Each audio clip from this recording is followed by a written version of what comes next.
Bienvenue à tous. Ces 20 dernières années, la Chine a versé près de 850 milliards de dollars en dons ou en prêts à 163 pays à faible et moyen revenu. Dans ce lot de bénéficiaires, l'Afrique, dont la Chine est le premier partenaire commercial, figure en bonne place.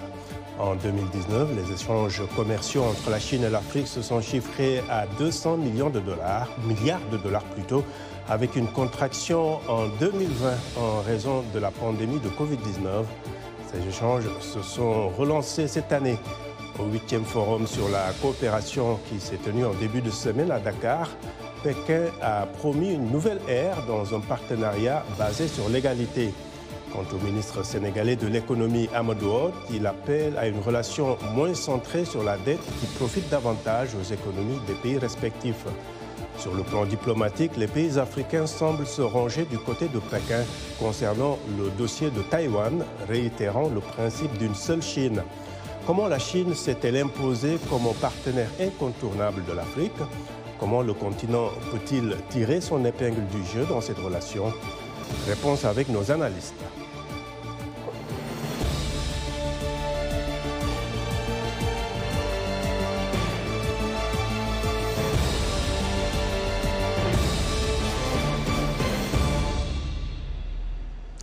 Selon plusieurs économistes, le modèle d'investissement de la Chine en Afrique bénéficie du soutien du public malgré le fardeau de la dette qu'elle impose à de nombreux pays. Les investissements de plusieurs milliards de dollars des États-Unis en Afrique seraient moins visibles et auraient moins d'impact sur la vie quotidienne des Africains.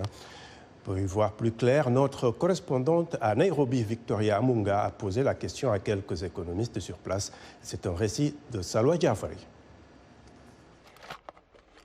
L'entreprise électronique de Catherine Kiura est l'une de plusieurs milliers au Kenya qui distribuent des produits à la fois en provenance de Chine et de pays occidentaux. Kiura explique que les produits chinois ont tendance à arriver à destination plus rapidement. Il y a de la première qualité, de la seconde à la 5e qualité. Donc cela dépend de ce que demande le client, parce que nous vendons quelque chose que le client veut. Si c'est une ampoule pour 30 shillings, je l'ai. Si c'est une ampoule pour 50 shillings, je l'ai aussi. L'électronique est un domaine cible d'investissement des entreprises chinoises en Afrique.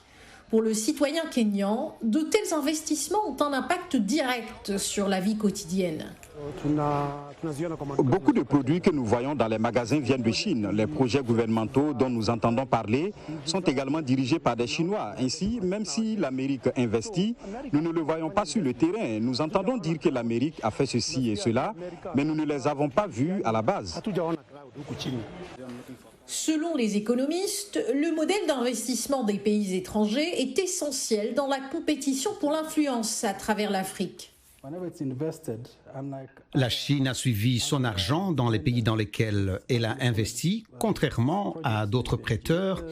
Elle a suivi ses projets avec des ingénieurs, parfois même à l'extrême, au point d'avoir leurs propres travailleurs sur place. Cela a eu un impact visible. Une stratégie qui semble marcher, la Chine est aujourd'hui la plus grande partenaire commerciale des pays africains avec plus de 200 milliards de dollars par an d'investissement. Selon le cabinet McKinsey, plus de 10 000 entreprises chinoises sont actuellement en activité sur l'ensemble du continent africain, dépassant de loin les investissements américains. Lors de sa tournée dans 3 pays d'Afrique au mois de novembre, le secrétaire d'État américain Anthony Blinken a déclaré que son pays investissait sur le continent sans imposer des niveaux d'endettement insoutenables. Et selon Waoro, cette distinction est importante.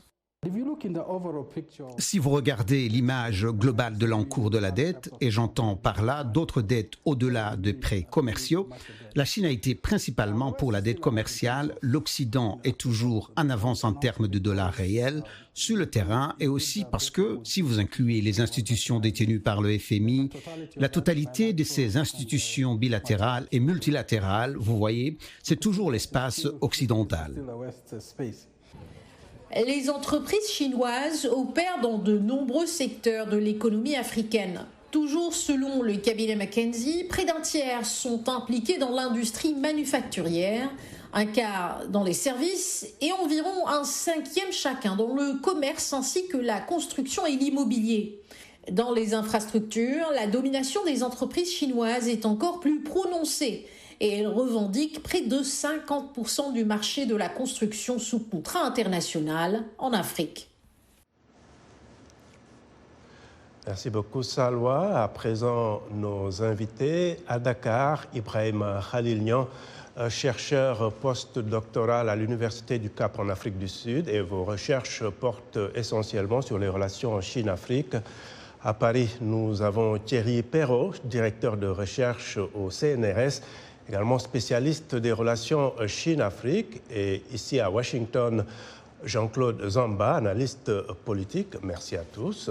Alors, Ibrahima, dans la déclaration finale du Forum de Dakar, les 53 pays africains représentés appellent à des relations moins déséquilibrées avec la Chine, mais c'est un peu le même reproche qui est fait aussi aux Occidentaux. Alors, pourquoi cette montée en puissance de la Chine sur le continent? Merci beaucoup. Merci de cette émission. Il est clair qu'en fait, depuis le début des années 2000, nous avons constaté en fait une montée en puissance de la République populaire de Chine sur le continent africain par le biais en fait d'une stratégie qui a été bien pensée, une stratégie qui est aujourd'hui structurée à partir du Forum de coopération sino-africaine. Mais au-delà de ça aussi, il y a la mobilisation des institutions financières qui sont derrière, c'est-à-dire Exim Bank of China. Vous avez aussi le China Development Bank, sans oublier le Bank of China.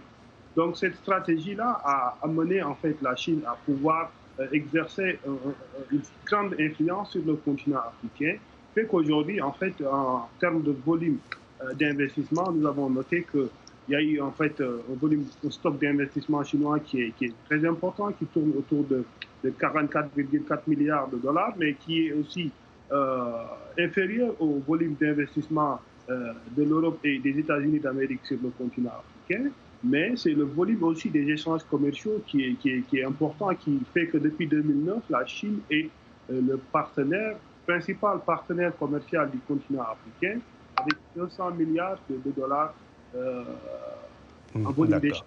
D'accord. Alors, Thierry Perrault, la Chine est, comme on l'a dit, le premier partenaire commercial de l'Afrique, mais du côté chinois, les échanges avec l'Afrique ne représentent que 3% dans ces échanges globaux. Alors, quel est l'enjeu économique pour la Chine? Parce qu'on serait tenté de dire que c'est plutôt l'Afrique qui a besoin de la Chine. Je suis tout à fait d'accord pour dire que c'est l'Afrique qui a plutôt besoin de la Chine que la Chine qui a besoin de l'Afrique du point de vue économique. Mais je pense que l'intérêt de la Chine n'est pas d'abord économique.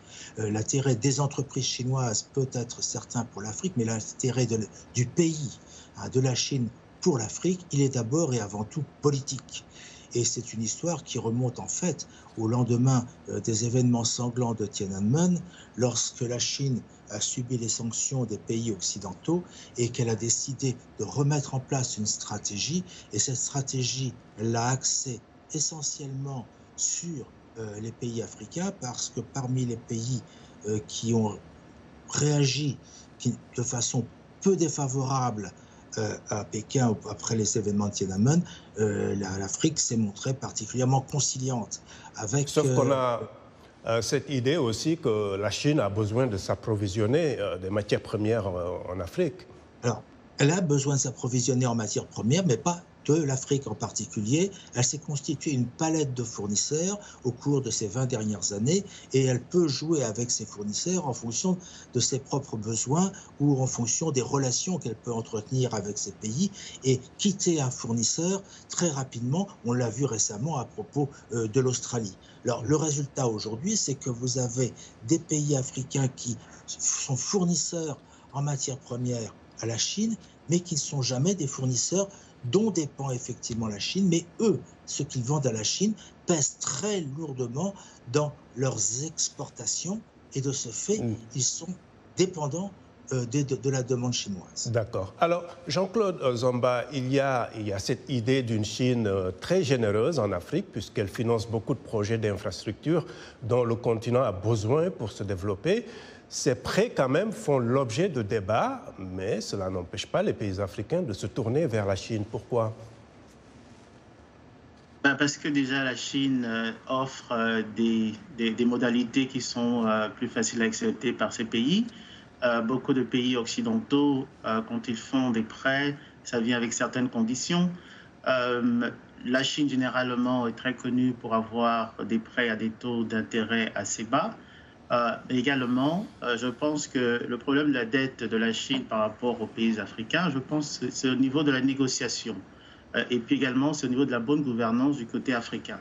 Nous avons le cas, par exemple, du port de Tanzanie ou alors le cas du port du Vietnam qui a été récupéré par la Chine à cause de non-paiement. Et là encore, comme je dis, c'est par rapport à la bonne gouvernance de ces pays de s'assurer que dans ces contrats, les négociations soient faites de façon assez consciente et également s'assurer que le repaiement de ces dettes se fasse selon les conditions de bonne gouvernance. Alors justement, pour rester un peu sur cette question de la dette, Ibrahim Khalil Niang, c'est quand même très controversé. Oui, en fait, il y a toute une littérature et beaucoup de débats concernant en fait cette dette, que certains considèrent comme étant une sorte de piège de la dette, parce qu'il y a une phase de restructuration des dettes africaines. Mais aujourd'hui, en fait, je pense que quelque part, il faudrait relativiser par rapport en fait à cette dette-là, comme l'a dit en fait l'économiste éthiopien, parce que cette dette, à mon avis, concerne, si on regarde bien, peut-être une quinzaine de pays africains, donc ça ne concerne pas tous les pays du continent. Ça, je pense que c'est à prendre en compte. Maintenant, quel est le niveau de cette dette-là à la dette globale? C'est 20%. D'accord. Mais est-ce que cela veut dire, Khalil, que les Africains ont du mal à définir clairement les contours de leur relation avec la Chine? Si on prend par exemple le cas du Sénégal, il y a toute une polémique sur la présence des Chinois dans l'agriculture, notamment l'achat des arachides. Oui, je pense que c'est là en fait où on doit venir, par exemple, sur la question de la dette. Parce que les pays africains ont un déficit criard d'infrastructures. Donc, ça veut dire qu'ils ont besoin de s'endetter pour pouvoir véritablement rattraper le retard sur ces questions-là, sur les infrastructures, que ce soit routières, ferroviaires, voire aériennes. Maintenant, concernant, comme vous l'avez souligné, sur le cas des exportations des graines d'arachide qui quittent le Sénégal pour aller vers la Chine, alors qu'il y a une entreprise ou des entreprises sénégalaises qui peuvent traiter en fait cette graine-là et produire de l'huile raffinée, et cette huile-là pourrait être exportée et gagner beaucoup plus en volume d'achat et aussi en plus-value, ce qui n'est pas le cas. Maintenant, à ce niveau, moi je pense que quelque part aussi, on peut indexer un peu les Chinois par rapport à le gourmandise un peu sur certaines ressources, mais nous avons une part de responsabilité parce que rien ne nous empêche, à notre niveau, je pense, bien, de limiter les exportations d'arachide vers la Chine et de considérer qu'il y a un volume... Satisfaire la demande locale. Oui, aujourd'hui, par exemple, il est difficile de trouver de l'huile d'arachide à Dakar. Vous avez seulement l'huile de soja. C'est seulement ça que vous allez trouver sur le marché, alors qu'on considère que c'est le Sénégal produit en moyenne 1 500 000 tonnes de graines d'arachide. D'accord. Alors, Thierry, on va aller malheureusement un peu plus vite. Thierry Perrault, l'Afrique, comment l'Afrique peut tirer son épingle du jeu dans ce partenariat économique, surtout quand on nous dit que la Chine a pris ou est sur le point de prendre le contrôle de certains ports ou aéroports, car ces pays n'arrivent pas à payer leurs dettes? Il faut tout de suite dire une chose, mais vraiment immédiatement, c'est que la Chine n'a pris absolument pas acquis, absolument saisi aucun actif lorsqu'il y a eu des non-paiements ou des retards de paiement ou des discussions de paiement. C'est vraiment un fait qui est avéré, qui a été démontré. Il y a eu des études spécifiques pour montrer qu'il n'y a pas eu de saisie d'actifs. En tout cas, pour l'aéroport d'Entebbe en Ouganda, les autorités ont démenti. C'est vrai qu'il y a des problèmes de paiement, mais les autorités ont démenti. Tout ce qui a été dit, alors c'est sur la base, dirons-nous, d'une analyse erronée des contrats qui prévoient des procédures. Et dans ces procédures n'amènent pas systématiquement et immédiatement à des saisies. Bon, et il y en a, quand on parle du port d'Hambantota très souvent au Sri Lanka, on parle aussi, on a parlé du port de Mombasa. À chaque fois, on a pu montrer très clairement qu'il n'y avait pas de possibilité de saisie et qu'il n'y avait pas eu saisie. Alors c'est une histoire qui tourne, qui est racontée systématiquement. Nous, qu'on voit très bien quel est l'intérêt politique qu'il peut y avoir derrière. Alors l'intérêt politique, il peut être simplement de pouvoir forcer le marchandage pour la restructuration de la dette, parce que le gros problème qui se pose ici, c'est pas en fait la dette. Je ne sais plus lequel des deux autres intervenants ont signé sur le fait que l'Afrique avait besoin de financement et qu'elle avait besoin énorme de financement, et donc de ce fait automatiquement il y aura un recours à la dette. Mais le problème, ce n'est pas la dette, c'est le service de la dette. Or, le service de la dette, ça veut dire que est-ce que l'on a bien fait les études de faisabilité, les études de rentabilité? Est-ce que l'on a bien emprunté à des termes qui sont adaptés à l'objet? Lorsque vous avez une ligne de chemin de fer qui est rentable sur 50 ans, lorsque l'on vous prête sur 10 ans, c'est totalement aberrant. Parce qu'on vous force à rembourser quelque chose qui sera nécessaire que vous allez supporter, dont vous allez supporter le coût pendant 50, voire 70 ans. Donc le problème, ce n'est pas la dette. L'Afrique n'est pas assez endettée. Le problème, c'est la façon dont elle est endettée. Et quand j'emploie le mot façon, c'est que je pose tout le problème des relations de la Chine avec les pays africains. Ce n'est pas ce que fait la Chine qui pose problème, c'est la façon dont elle le fait. C'est-à-dire qu'il y a des problèmes d'opacité, il y a des problèmes de méconnaissance totale de l'environnement, il y a un raisonnement des problèmes africains comme si c'était des problèmes chinois, avec des solutions qui peuvent éventuellement marcher en Chine, mais qui ne peuvent pas marcher dans les économies de marché. D'accord. Donc vous avez tout cet ensemble-là. Ce n'est pas le fait que la Chine soit là, ce n'est pas le fait que la Chine prête de l'argent, ce n'est pas le fait que la Chine fasse des constructions d'infrastructures, c'est la façon dont tout ça s'est mené, qui montre finalement, in fine, une méconnaissance de l'environnement. Jean-Claude, justement, les institutions financières internationales comme la Banque mondiale ou les FMI ou même les Occidentaux de façon générale, doivent-elles revoir ou tenir compte de la donne chinoise et modifier leur coopération avec les pays africains en assouplissant un peu les conditionnalités? Je pense que oui. Aujourd'hui, le partenaire privilégié en termes de finances de l'Afrique, de certains pays africains, c'est la Chine. Pourquoi? Parce que la Chine a compris le besoin immédiat de l'Afrique et également a compris également les difficultés que l'Afrique avait parfois avec des institutions de Bretton Woods et ont décidé, ces pays africains, d'avoir un meilleur partenaire en voyant la Chine.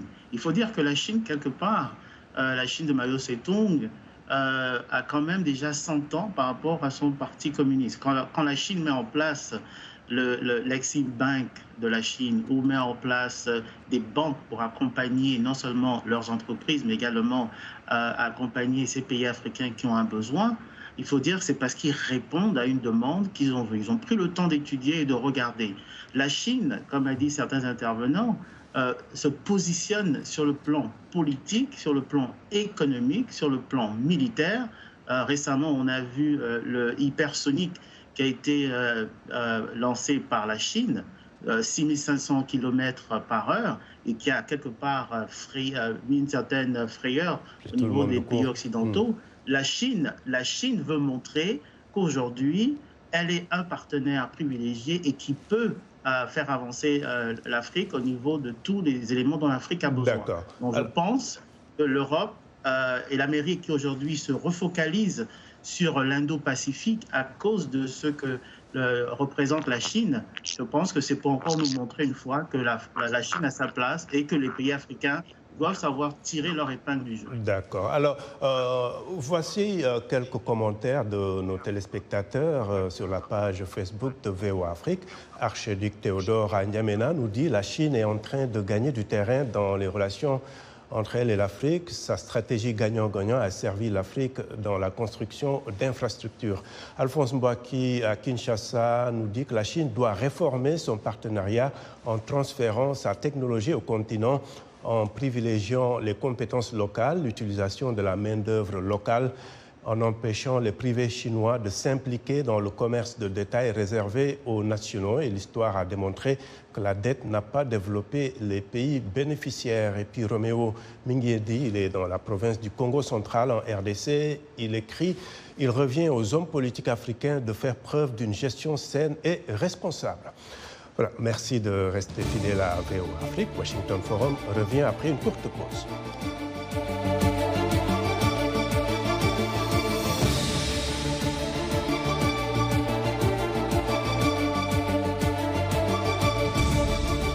Washington Forum, le rendez-vous hebdomadaire de VOA Afrique à ne pas manquer. Chaque semaine, nous sommes ensemble pour 30 minutes pour décortiquer les grands sujets qui font l'actualité. Avec nos analystes et nos reporters, nous allons au fond des choses. Politique, économie, société, culture. Nous posons le débat et nos analystes sont là pour apporter l'éclairage. Washington Forum, c'est aussi vous, le public. Vous pouvez participer en réagissant au thème de la semaine sur nos réseaux sociaux. La rédaction de VOA Afrique vous donne rendez-vous sur ses chaînes partenaires, son site voaafrique.com et sur ses plateformes numériques pour prendre part à ce forum réalisé dans nos studios à Washington. À très bientôt dans Washington Forum.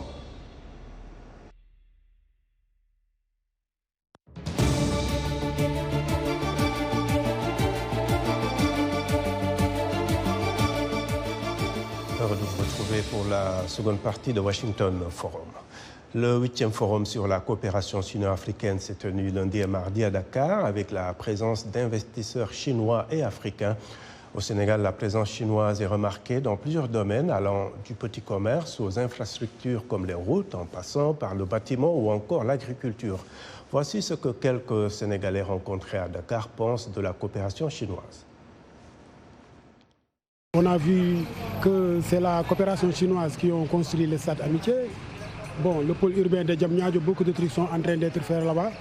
Et je crois que aussi, avec cette coopération, la Chine peut aussi aider le Sénégal à élever son plateau médical. Soit qu'on a porté sur le Sénégal, ça montre que le Sénégal, voilà quoi, elle a une très bonne coopération avec la Chine et surtout le Sénégal c'est un pays stable, il y a la paix, il y a tout et ça c'est une bonne chose quoi et j'espère bien que ce sera quelque chose qui va nous apporter beaucoup de choses quoi, Inch'Allah. La coopération Chine et Sénégal c'est très important parce que toutes les infrastructures qui sont ici c'est Chine qui la font, hein? Même le stade Amitié là. Hein? Avec beaucoup de trucs. C'est la Chine qui ont construit ça. Ce n'est pas les Blancs qui l'ont construit. Hein. C'est les Chinois. Les Chinois, ils viennent avec leur équipe et ils le font. Ici au Sénégal, 90% de nos produits électroniques viennent de Chine, car la Chine est notre principal fournisseur. Dans ma boutique, par exemple, la plupart des articles viennent de Chine, mais à cause de la pandémie de Covid-19, nos stocks sont presque épuisés et en plus de cela, il nous est difficile de voyager car les frontières entre la Chine et le Sénégal sont toujours fermées.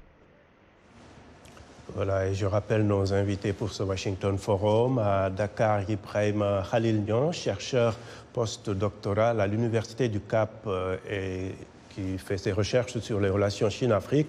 À Paris, Thierry Perrault, directeur de recherche au CNRS, entre autres, et spécialiste des relations Chine-Afrique. Et ici à Washington, Jean-Claude Zamba, analyste politique. Alors, Thierry Perrault, la rencontre de Dakar est essentiellement économique.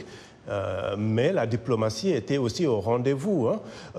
Pour la Chine, avoir avec elle le bloc africain presque dans son ensemble sur des dossiers stratégiques comme Taïwan, la question des droits humains, qu'est-ce que cela signifie?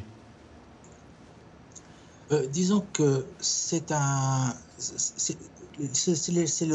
fruit et non pas l'objectif premier recherché. L'objectif premier qui a été recherché en cultivant des relations avec le pays africain, c'était effectivement de se créer une clientèle politique qui pouvait soutenir la Chine à l'Assemblée générale des Nations unies.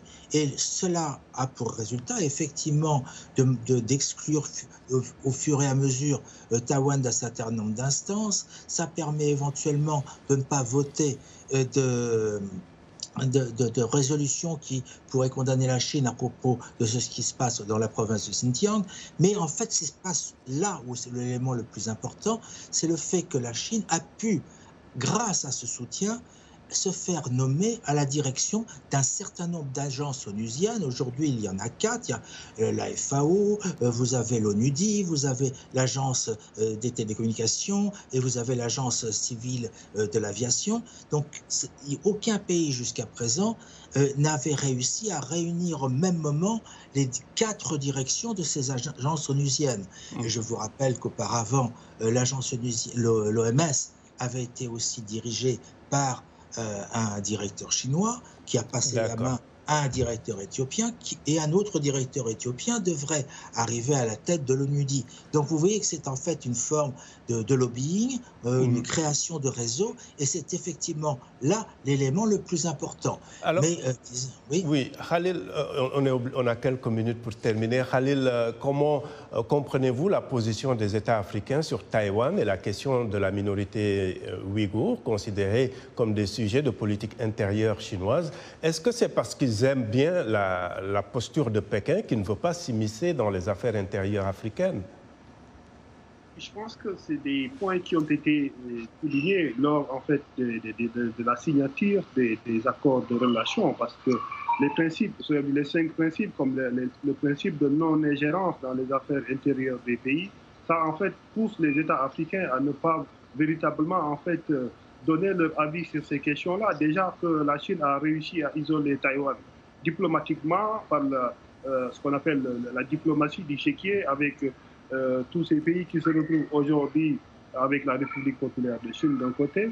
Maintenant, de l'autre côté, concernant par exemple la question du Tibet ou les Ouïghours, sur ces questions-là, vous n'entendrez aucun pays africain, à moins que ce soit les sociétés civiles africaines, qui émettent des avis contraires concernant ces questions-là, parce que pour ces pays-là, il y a des principes qui ont été signés avec la République populaire de Chine, et parmi ces principes-là, il y a le fait de ne pas s'ingérer sur les affaires intérieures des uns et des autres. D'accord. Et justement, Jean-Claude, dans cette logique, que va devenir l'exigence de transparence dans, par exemple, la gestion des ressources naturelles, surtout avec le bois et le pétrole dont la Chine a énormément besoin? Je pense que les pays africains se développent au fur et à mesure. Vous avez, comme vous avez mentionné un peu, les sociétés civiles, en fait, qui sont là. Aujourd'hui, nous avons publié ce que vous créez. La société civile fera sa part. Les pays africains également, par rapport à la bonne gouvernance, feront leur part. Ça prendra peut-être du temps pour certains pays. Mais moi, je pense que la Chine est l'un de ces pays qui a pendant très longtemps eu une vision à long terme de l'Afrique. N'oublions pas que, comme dit certains, c'est la façon dont certains contrats, en fait, sont négociés. Si ces contrats sont négociés avec des pays qui prennent vraiment en compte l'avancement de leur pays et comprennent l'importance de la bonne gouvernance, les choses se feront de la sorte. Aujourd'hui, la Chine parle, et selon le dernier congrès, également, on a ramené ce concept de la prospérité commune qui avait été déjà mis en place à l'époque par Mao Zedong, mais qui avait été un peu mis de côté, avec 51 millions de millionnaires ou de billionnaires en Chine. Il est important qu'à un moment, on arrive à faire en sorte que tous les pays africains puissent profiter de ce partenariat avec l'Afrique. Une autre chose que je dirais serait important à mentionner ici, c'est, comme a dit certains, le transfert de technologie. Je pense que c'est un débat qui est très important. Quand vous voyez comment certains pays, et même la Chine, quand des pays, leurs compagnies vont investir aux États-Unis, la Chine demande à ce qu'il y ait un transfert de technologie. Donc ça veut dire que c'est un concept qui est connu. C'est à nous maintenant de profiter également de ce genre d'opportunités. Malheureusement, nous arrivons au terme de ce Washington Forum. Un débat certainement à suivre. Merci à mes invités et à vous qui nous avez suivis à travers nos télépartenaires sur le continent, sur notre site voafrique.com et sur notre page Facebook